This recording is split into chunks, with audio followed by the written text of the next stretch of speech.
पौधे हैं इसके मतलब मैं आपको बताऊंगा, आपकी खिदमत में अर्ज़ करूंगा।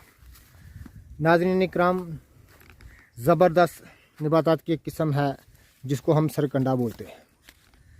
कदीम दौर में इससे कलम तैयार की जाती थी जो लिखने के लिए, कागज़ पर लिखने के लिए हुआ करती थी।